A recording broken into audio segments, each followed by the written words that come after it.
Magandang araw mga kakutsero. Ito na naman po ang inyong lingkod na si Jigs na magbibigay sa inyo ng giya ngayong araw ng Biyernes. Ngayon po meron po tayong 7 magagandang karera at uulitin ko po itong aking giya ay purely review and analysis ko lamang at walang halong information. Simulan na po natin. Race number 1, dito po magsisimula ang winner take all. 3-year-old and above maiden race, Placer. Distance is 1,200 meters at dito po may 8 kalahok. Dito, first choice ko po rito, numero 6, The Best of My Love, no? Sa ni Boss Jenjen Huko. Imported na kabayo ito. At ito, napanood ko yung kanyang nobatoran, no? Ni The Best of My Love. Nasigundo po ito.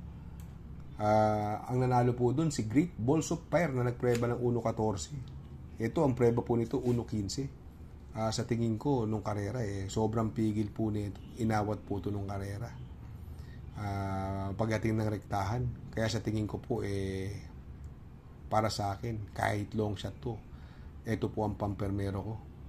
Second choice ko po rito, yung laging in the money, palaging segundo, 3 beses na nasisegundo. Numero 5, Jack 14, nasasakyan ni RC si Mashu. Mabilis din pong kabayo yan. Siguro kung magkakalutsahan yung dalawa, pwede ko na rin i-protection yung numero 2, si Uno Magnifico, no? Ito si Uno Magnifico, praktisan po ito ng mga imported na tumatakbo, no? Palaging segundo, tumatalo sa kanya, palaging imported, no? Papatubayan na po ngayon ni Pati Dilemma. Kaya dito sa race number 1 ang pili ko po. Doon po ako sa numero 6, The Best of My Love. Panigundo ko naman po, numero 5, Jack 14. At isasama ko pong pandiado, numero 2, Uno Magnifico. Sa race number 2, dito po magsisimula ang pick 6. Pilracom Rating Base Handicap System Race, Class 5, 17 to 41 split. Another 1,200 meter distance. At dito po may 8 kalahok. Dito po first choice ko, numero 3, Lucky No No, no, na binigay na po kay Boss Jenjen Huko. Mukhang kabitan ito, no? Boss Jenjen Huko, The Best of My Love. At si Lucky No No. Si Lucky No No, magaling po yan sa maiksing distansya, no? At may preba pong 1.13 yan. Magaling po yan sa maiksing distansya. Kahit long shot na nanalo po yan. At itong kabayong ito, pag galing bakasyon, pagtakbo, dihado, nananalo agad sa unang takbo no? Yung kadalasan, hindi ko sinasabing palaging nananalo, pero ibig sabihin, kadalasan, pag bumalik, nananalo to si Lucky Nono. Second choice ko po rito, numero 6, Cash is King, no? Papatubayan naman ni JC De La Cruz. Buwaba po ng laban nito, Cash is King. Possible po mangyari dito, pwede magkalutsahan yung Angry Maxine, Ivan, at si Imperial Queen, no? Pero si Imperial Queen, kukunin ko pong pandihado yan. From JD Calagos, binigay na po kay Christian Pilapil. Baka ibang itakbo niyan. At yung Yestini, mabilis din po yan. Kaya dito sa race number 2, ang pili ko po dyan. Dun po ako sa numero 3, Lucky Nono. Panigundo ko naman po, numero 6, Cash is King. At isasama ko pong pandihado, numero 5, Imperial Queen. Sa race number 3, dito po magsisimula ang pick 5. 3-year-old maiden race, non-placer, distance is 1,200 meters. Para sa akin po, sosolohin ko na po itong numero 5. Ang nag-iisang imported na si Precise Move na papatubayan ni Lester De Jesus. Ito magagaling lang po yung nakakalaban nito, si Precise Move. Sa tingin ko ngayon po mananalo to at wala akong bang nakikita matugunin bukod kay Alapaap. Si Alapaap na rin ang makakalaban, pero para sa akin po itong race number 3 sosolohin ko na po yan, numero 5, Precise Move.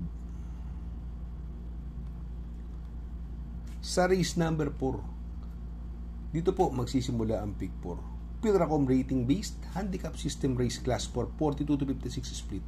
Another 1,200 meter distance. At dito po may 6 na kalahok. Dito po first choice ko po rito, yung numero 1, Sandigan, no? Napapatubayan ni Boss Jenjen Huko. Tercero po last yan. Antibay niyan. Habol na karaan yan, si Sandigan. Ang second choice ko po rito, yung numero 4, Sea Rise, no? Napapatubayan naman ni Lester De Jesus. Na tingin ko siya ang mauuna rito. Magaling po sa 1200 meters yan. May preba pong Ulogis Media yan, si C-Race.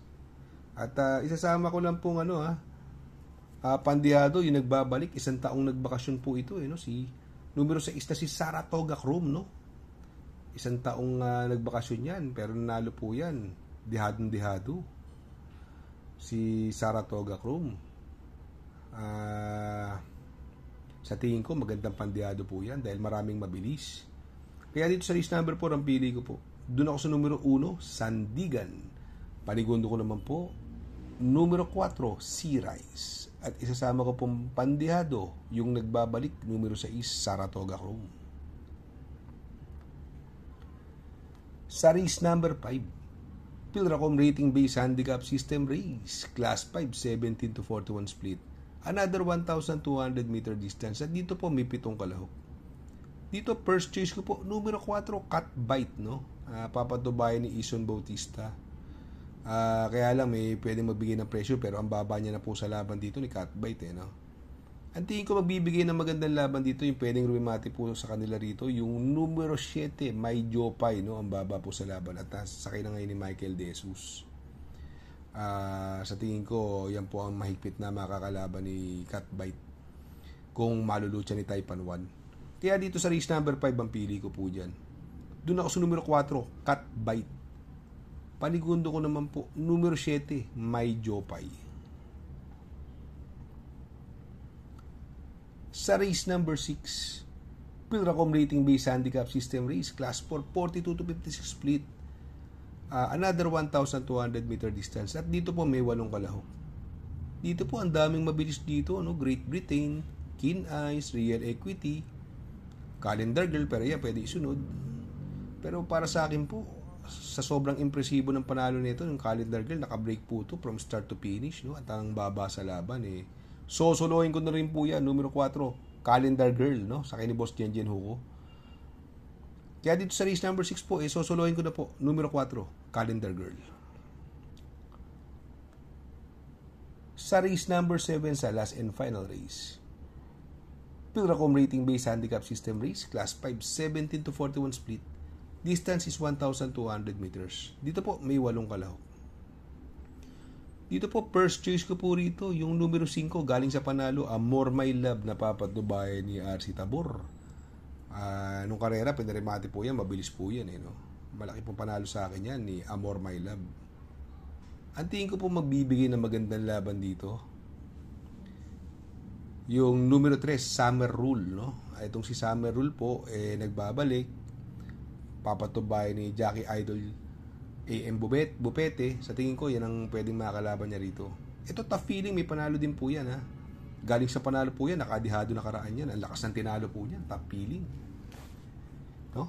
Kaya para sa akin, itong karerang ito, lamang po si Amor My Love, although lamang siya, pero kung makabalita kayo sa connection na hindi maganda, pwede po i-protection yung Summer Rule, tsaka yung tough feeling. Kaya dito po sa race number 7, ang pili ko po dyan. Doon ako sa numero 5, Amor My Love.